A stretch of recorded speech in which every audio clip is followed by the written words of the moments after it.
Welcome to the Sherpa Search on Tech podcast. This is your host, Maciej Szczerba. I help technology companies to recruit experts and managers. In the podcast, I talk with my guests, industry experts and thought leaders, about topics at the intersection of business, technology, and the development of civilization. Hello everyone, this is Maciej Szczerba and I'm welcoming you to another episode of Sherpa Search on Tech. Today my guest is Rajwinder Singh, a global AI portfolio head at Ericsson and a senior business consultant within the area of automation and AI implementation to large enterprises. Hello Rajwinder, and thank you very much for accepting my invitation. Pleasure to have you here today. Thank you. What are the biggest challenges today in AI adoption within a company? This question is asked quite often, and this is my personal opinion. Yeah. So this is my personal opinion. So I think first and foremost, all leaders, they must ask themselves, can AI help my business? Is it for them? I suggest a proper due diligence to create something like a strategic intent. And please remember that this strategic intent, it should have blessings from the C-level and a proper handshake with the tactical and operational staff, the staff who actually works on the business processes. As per my personal experience, this is where most AI implementations fail. So I'll give you two examples. A lot of times, operational staff, they get an innovation budget and they start a proof of concept, as we call a POC. They start with one vendor or different vendors. POC is successful, but after that, they need blessings from their bosses for long-term implementation and financial sign-off. So what do C-level they do?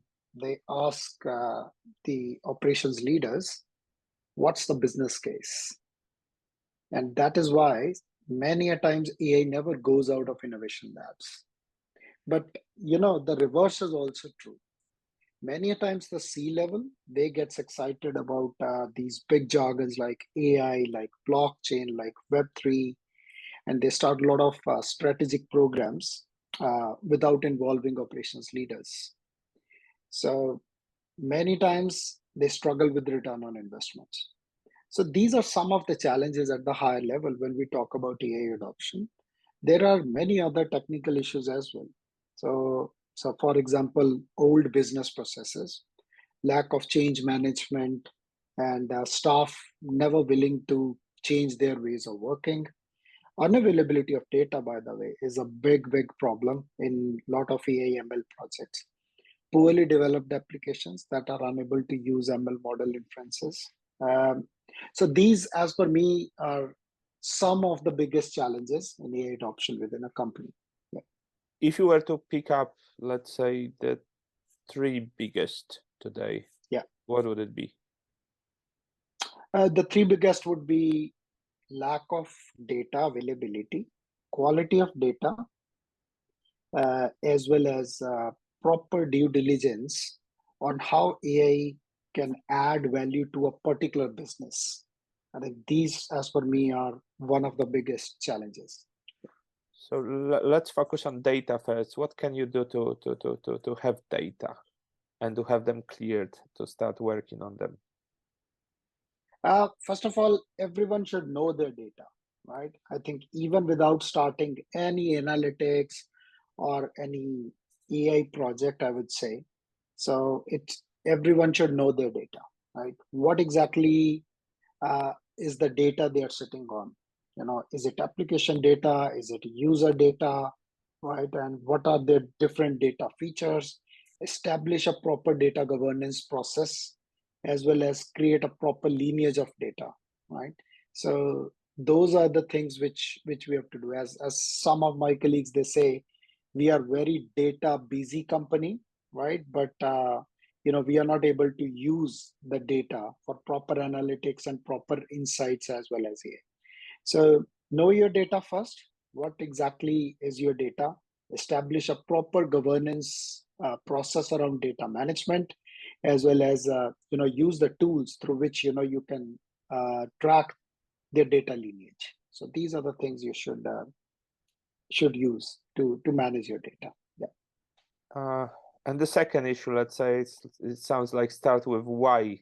Why do I need AI? Because it's now a hype around AI, and it's trendy, and it's like we have to do it because our competition has already implemented it. I agree. Yeah. So how would you relate to that?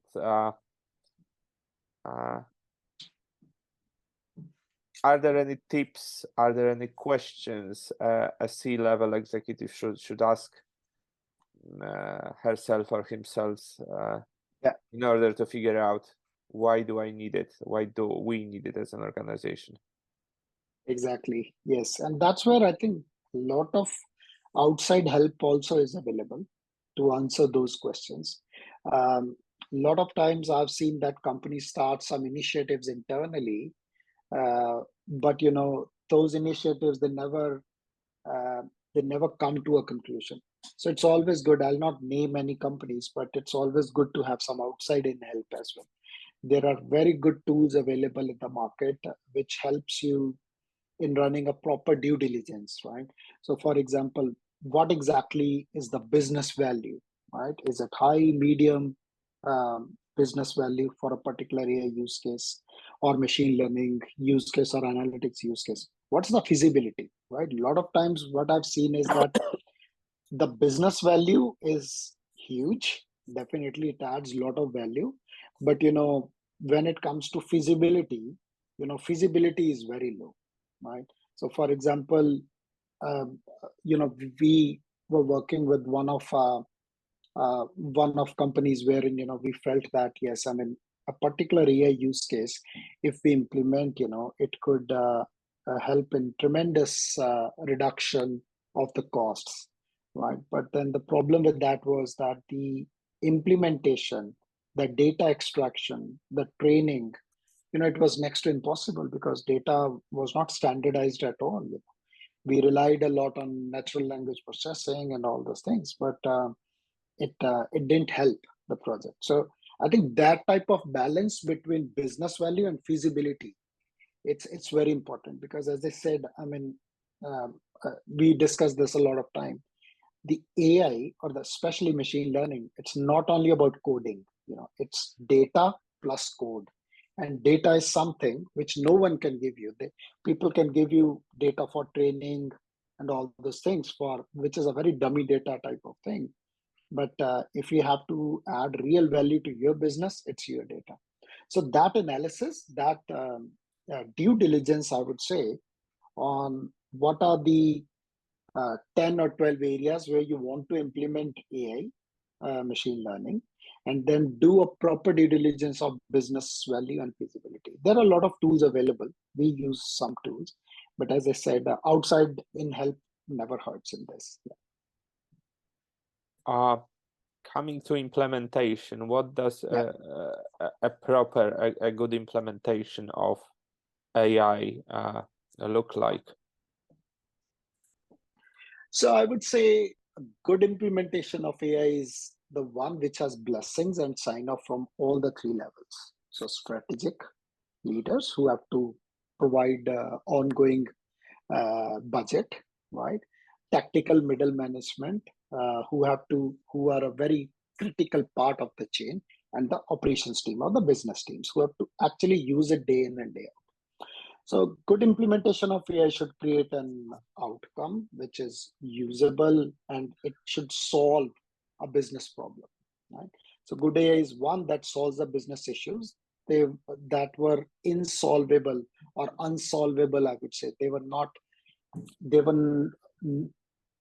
were using traditional, I would say, software and business process approaches, they were not solved. Or traditional software or business processes, they were too expensive and slow to solve those problems. So those are the good, I would say, use cases which should be taken up to be for the AI use cases. So if for example you use a model inference through API, then the model should run flawlessly in the backend without even anyone knowing that AI is in play. For example, let's say Alexa or Siri or Chat GPT, the end users are not even aware a machine learning model is running in the backend. And if we are using dashboards, then they should give meaningful insights. I've seen a lot of people struggling with inferences. So model is trained, but the model inference, when it appears on the dashboard, a lot of people, a lot of business users, they feel, well, hang on, this is good, but I can't use it, right? Because it's showing me where the problem is, but it's showing me that there is a problem, but it's not showing me where is the problem, right? And that is where explainable AI as well as trustworthy AI also comes into picture, right? Yeah, And last but not the sorry for least, interrupting, but yeah, it's something I encounter in playing with ChatGPT lately. It's yeah, just showing exactly. me that there is a problem, but Exactly. Yeah. And then the other thing is, I don't know how to solve it. exactly. Lot of companies struggle with the use of the model inferences, right? I remember one of my friends in industry, he telling me that, look, I mean, they did a proof of concept and they presented to one of their customers, and then customer is saying, okay, look, this is fine, right? But our prediction is good, right? But what do you want me to do with this prediction, right? So that is where a lot of I would say recommendation elements, they also come into picture, right? Last but not the least, we have to understand that AI in specific machine learning, again, I would re-emphasize this, that it's not a traditional software. So traditional software is just code, right? Of course, millions and lines of code, billions of lines of code. But ML, machine learning, is data. It's data plus code. Any changes in data quality, it impacts the output. Sometimes something we call data drift, for example. Right? So good implementation of AI are the ones in which, ones who have created the models, they keep in mind this consideration and put what we call MLOps practices and tools in place as well. Right? So it's not like one-time activity that you develop a model and then forget it. That should not be the approach. That's how the good AI implementation should look like. Yeah. MLOps is a relatively new concept, isn't it? Yes. Yeah. Quite new. How does it develop? So MLOps was, as a concept, the Google people, they were the first ones who proposed this, right? So they had something called a paper which was like a technical, they said, they termed that there's huge technical debt in machine learning, right? So a lot of times we have an interpretation that machine learning is all about the ML model, right? So that is where the concept of MLOps, it came into picture. So it's like DevOps practices applied to machine learning, right? In short, that is what MLOps is. So that essentially means that you have to do experimentation. First of all, it's a complete cycle: defining the business problem, okay, experimentation, and experimentation tracking, right? And then uh, training the model, validating the model, ML model, testing it properly, onboarding onto the engine on which model has to run. And then as an ongoing practice, you have to do the model assessment and monitoring. And if there is a retuning which is required, there has to be a complete circle of the loop. That is what MLOps brings into picture. Very interesting concept, I would say. Great explanation, by the way, Raj. Yeah, thank you. Please continue. Yeah, so that is what I was saying, that look, machine learning, the good implementation is the one in which whosoever has developed or done the experimentation have to keep in mind that this ML model or this ML software, let's call it software, it needs a continuous monitoring for data drift and all those things, and the model needs retraining as well. So those are some of the aspects for a good AI implementation, I would say. And another broad question, but you have tremendous experience in automation in general, not only AI. How to design automation processes in large enterprises in terms of technology, how it can help, Exactly. and how to do it. Let's say how to do it right. Yes, I would say how to do it right is a very, very large question, right? Because it's such a complex topic. But in my experience, it all has to start from as-is processes, right? So I'm an ITL expert. I have done a lot of process transformation as well, without automation as well. So just because you have a hammer doesn't mean that you have to start looking for nails, right? That's a saying which goes around in the industry, right? So a lot of times I've seen, okay, here's RPA, right? And someone says how to use robotic process automation to automate my end-to-end business process, right? It can't happen because RPA is good for, let's say, graphical user interfacing and screen scraping type of automation. But your business process, has very few GUI type of interfaces, right? So that essentially means the automation in the processes, it always have to start from the as-is process. First of all, as-is process should be properly documented. As-is process should have proper actors defined. A particular task in the process, a particular step, is it performed by a human or by a machine, or can it be automated or not automated? I think those are the things we have to first analyze, and then later you have to see that whether that particular process could be automated within the software, or we need an extra automation software like RPA, or it cannot be automated at all. Human has to be there. I mean, at least in my field, I've seen 100% automation is like a dream. You always need human in loop, and that is why we always call it sort of human in loop automation type of thing. So first document your business processes, understand your business processes, and then analyze whether AI can help, RPA can help, or a simple script can help, or automation is not possible at all, right? But again, the same points that I have taken earlier, that it has to start from the top with the corporate sponsorship, and then taking a handshake with tactical middle management and operation staff. So that's my experience. Yeah. We are receiving more and more news and opinions and comments on the increase of automation awaiting us, which you in general cannot disagree with. Yes.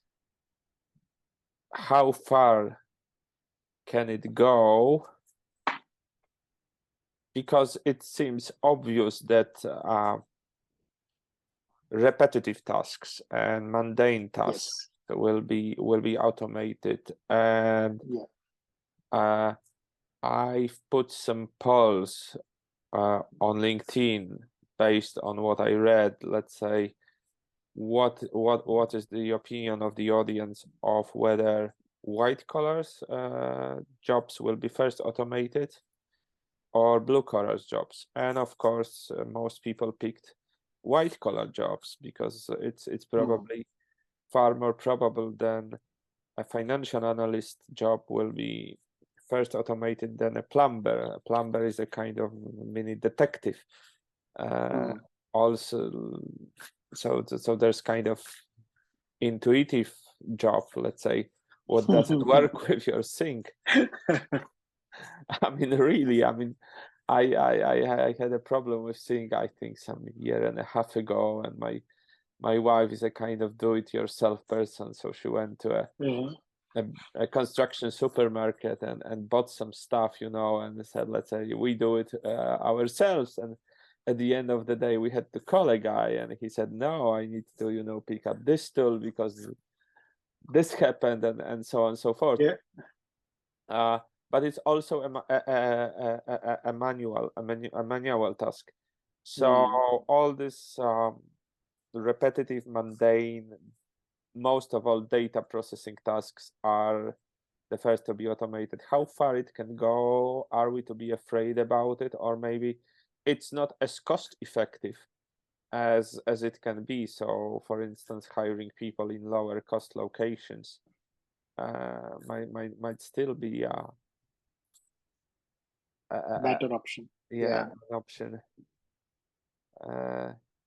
What are your thoughts on this one? My thoughts are that, you know, it will continue for sure, right? And as for me, it's not only white collar jobs, even blue collar jobs will be impacted, actually were impacted earlier as well. If you see, I mean, if I need my lawn to be digged, right? So if I needed 4 people earlier, now, you know, there's one person who comes with a digger, you know, a small digger type of, I mean, let's call it a robot, right? And then, you know, he or she has already, you know, automated the job of 3 people, right? And the job, blue collar job that needed, you know, for example, a full day, now it could be done in half a day as well, right? And similarly, if you see, and again, you know, depending on geography to geography and labor cost, right? So I come from India. So in India, in a single truck which transports, let's say, bags of cements, right, there are around 3 people. So there's a driver and there are 2 people, labor people, who would unload all those bags, right? But when we shifted in to UK, right, I was quite amazed that, you know, there's one big truck. That truck has a small crane at the back. Then there's driver. Driver doubles up as a crane operator, and then, you know, he unloads all the bags, you know, in like half an hour, right?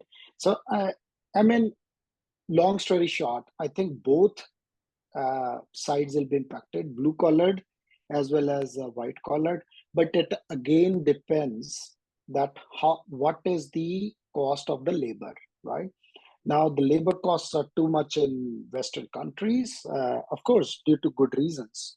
But then, you know, I mean, but if let's say let's talk about India, for example. No, I have not seen why would anyone invest in, let's say, you know, a 50,000 crane type of thing, you know, when labor is available, right? So I think the business case and the compulsion, the cost versus benefit ROI aspect would definitely play. But to me, automation will not stop. It will continue. The only thing is that, you know, when the menial jobs or basic jobs are actually they are automated, that leaves people to do you know, better jobs. So I believe in that mindset. But automation will not stop.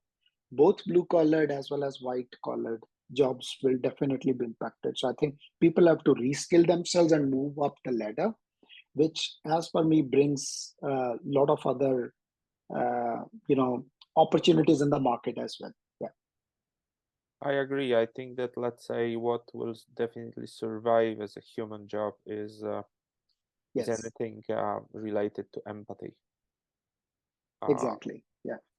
Like even waiting jobs. I think that, let's say, we don't want to have a robot serving us food. Oh, definitely never. definitely never. Yeah, I mean, those jobs I would like to have a human touch, and other things. I mean, we are social animals. We are always happy around more humans, right?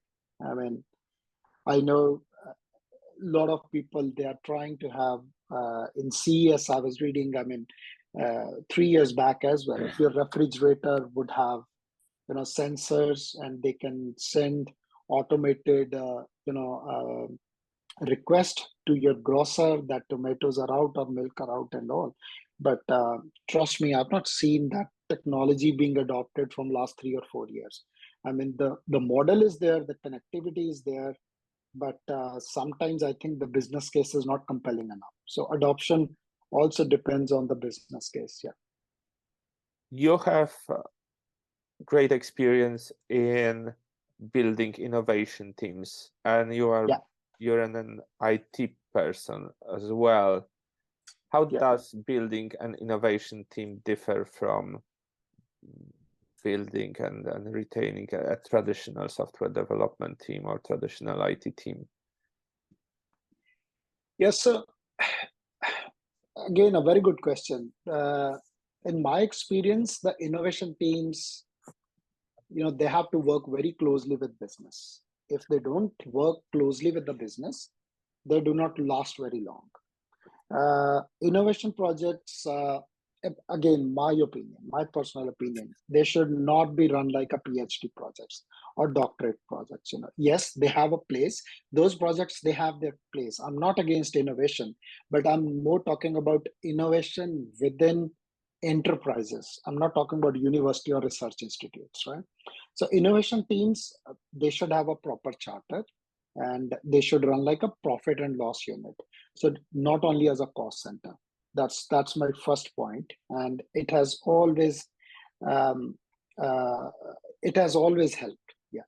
So for AI innovation in particular, the right team should have data scientists and data engineers. A lot of people, they feel that data scientist is the only element. I would say no. Data scientist, data engineer, most important is the business domain expertise, right? So I've seen a lot of times that data scientists and data engineers are hired, but they are sitting on bench. They're not doing anything because there's no business or domain expert, who is sitting with them. That is sometimes a very big mistake a lot of innovation leaders do. And then, of course, we should have a project manager, a system integration expert, and for AI, also MLOps engineers as well. Because again, I would say innovation is not innovation till the time we do not record the experimentation, specifically in machine learning, right?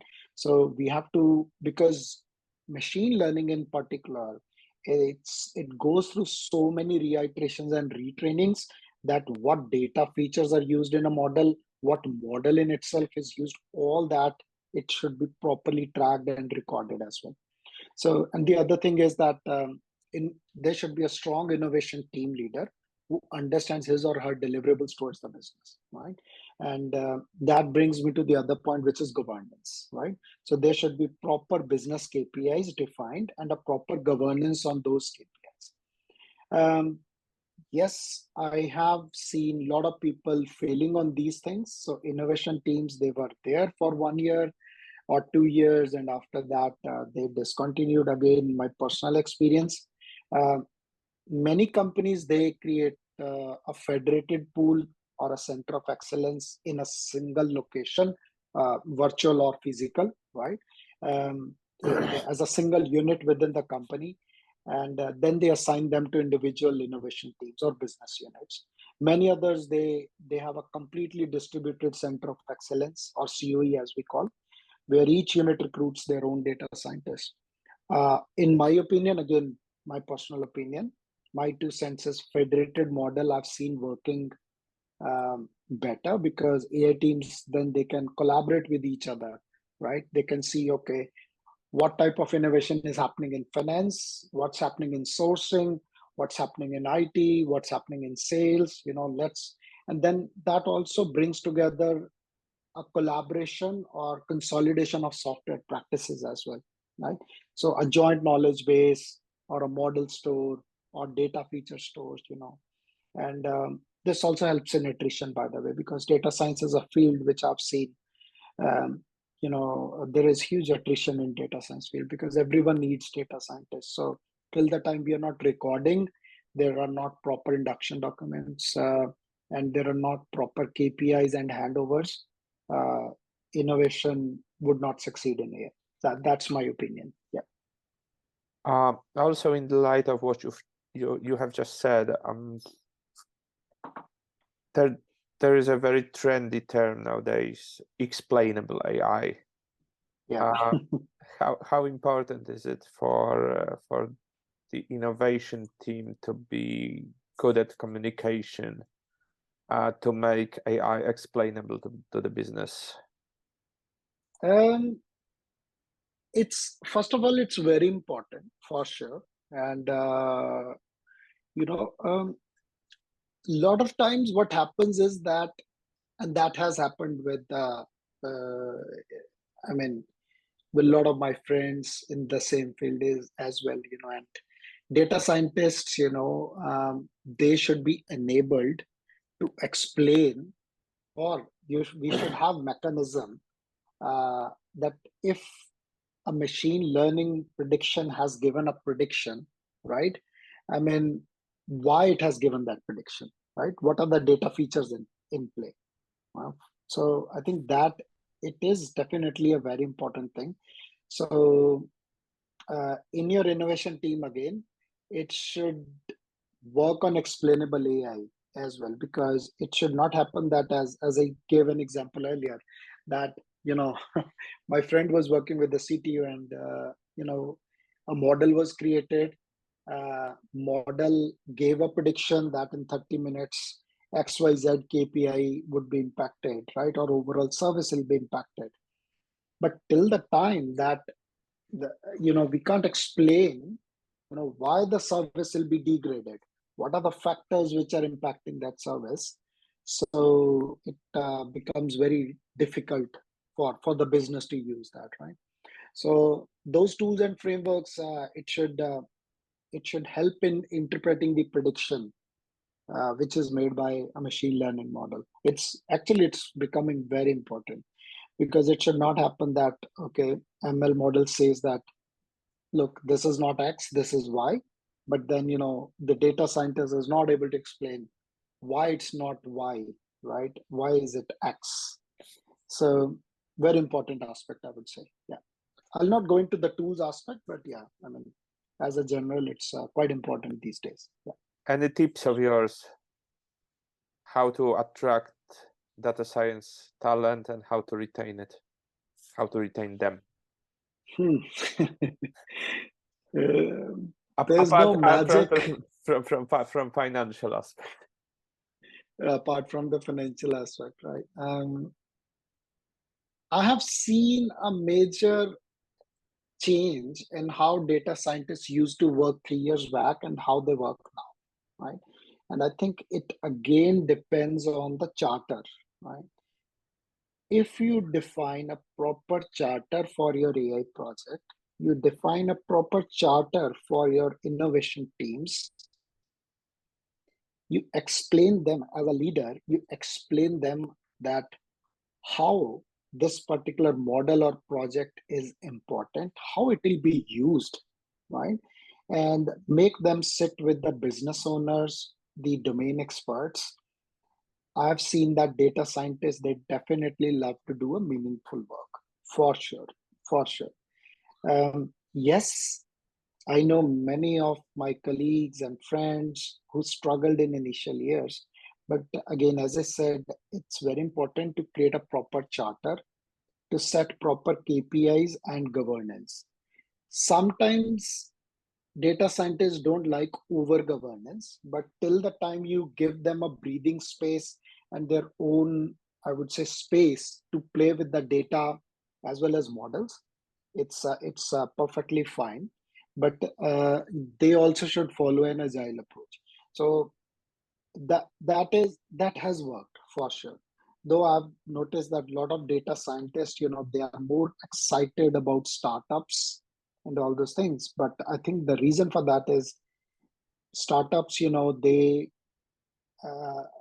they have a very thin management layer, and the other thing is that they have some very meaningful work for them, and they can clearly see that how the models that they are developing would impact the business, right? So I think that is very important. If you show them bigger picture, if you show them how the prediction that you're doing or the insights you're providing would help the business, they would definitely do a good work, and they enjoy that work. That's my experience. Yeah. That's a very important takeaway, I think, for our viewers. You mentioned the importance of corporate sponsorship. Yeah. At top level, actually. Yes. How it's like selling AI high-level decision makers, to convincing them to certain solutions. It's very tricky. It's very tricky. Trust me. Yeah.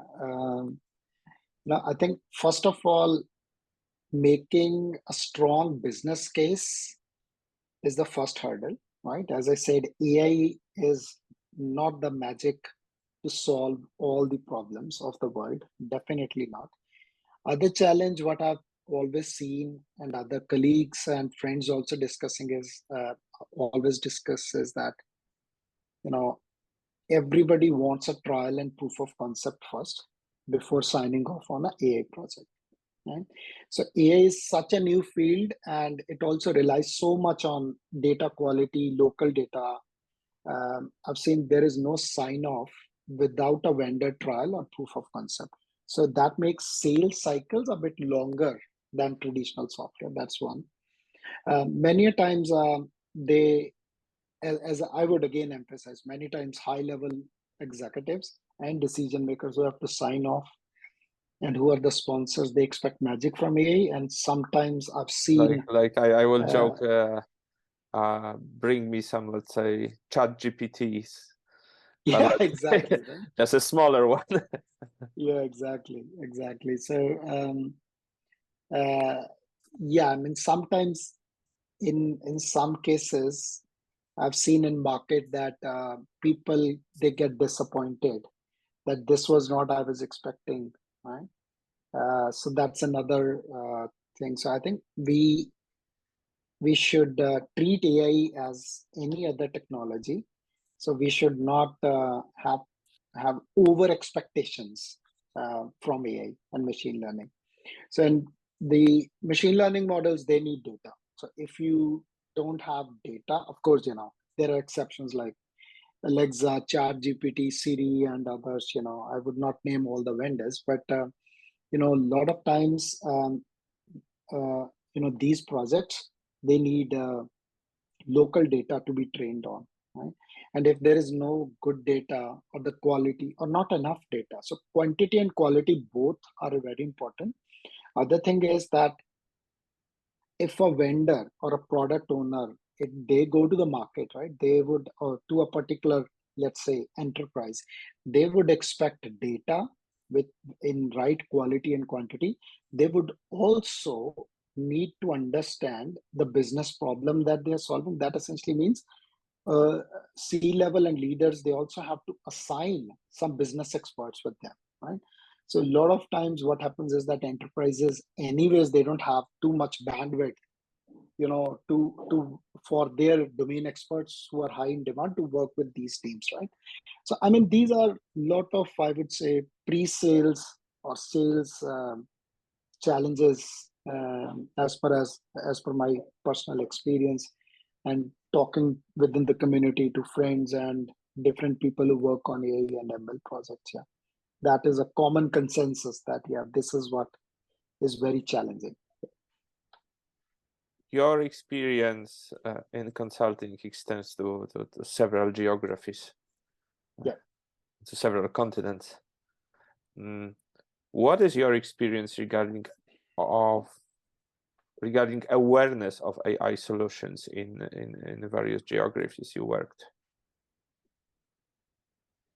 So North America, China, Japan, and Europe, I've seen they are quite advanced. Yeah.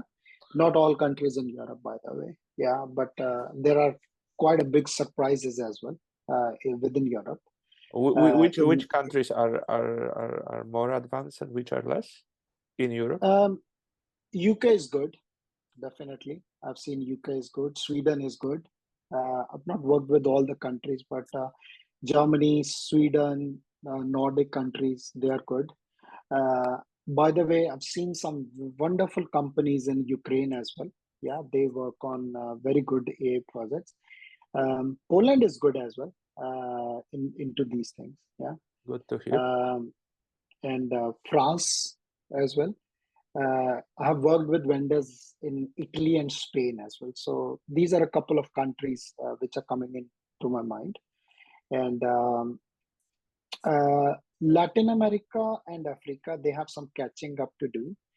India, I've seen it's coming up really well because of huge talent pool as well, and promoting a lot of startups. China, of course, everyone knows they are really good when it comes to artificial intelligence and face recognition and all those things as well.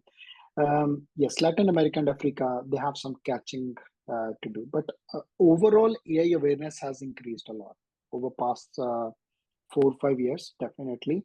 Well, courtesy chat GPT now, definitely awareness has now entered into the pockets which were not aware earlier as well. But of course, ChatGPT type of software, they are setting the expectations very high. People have to understand that not all AI products are like ChatGPT, right? I mean, a lot of our ML models, they rely on local data, local expertise, data labeling, data quality, quantity, and strong integrations into the systems that they are already using, right? And with a good business case and a business reason to deploy AI. Yeah. So these are some of the geographical, I would say, as per my experience and the studies that we do and go into different conversations. Yeah, these are the countries which are. This is how geographically dispersed the AI awareness is, I would say. Yeah. As we say in Poland, you open your fridge and there is ChatGPT inside. Hungary is good, by the way. Hungary is also good. Poland, Hungary, they all are quite advanced in AI services as well as products, I would say. Yeah, I mean, the idiom is that let's say something's everywhere, it's just falling out of the fridge. This is what it means. Rajwinder, it was a great experience to have you. Thank you. I'm sure that there are a good few takeaways for even very experienced data AI managers who watched us to think about. Definitely, I took some very important takeaways for myself. So thank you very much again for Thanks joining. A lot. And hope it's not our last meeting. Oh, definitely. Happy to chat again. Yeah. On this channel. So have a great day. Thank you. You too. Enjoy your weekend and happy to take part in this conversation. Well, all the opinions are my personal opinions, as I say always, and from the community and the friends and colleagues which we work with. Absolutely. But happy to chat on this topic. Very passionate and I think transformative topic, I would say. Yeah. Thank you. Have a great weekend too. We're recording this on Friday. Cheers. Thank you. Bye. Cheers. Thank you so much for listening to Sherpa Search on Tech. If you have enjoyed the show, please subscribe to our show wherever you listen. Thanks again.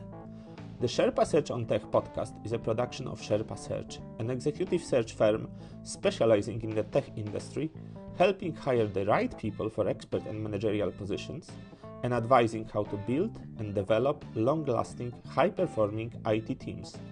If you would like to learn more, reach out to us at maciej.szczerba@sherpasearch.tech or visit our website sherpasearch.tech. See you next time.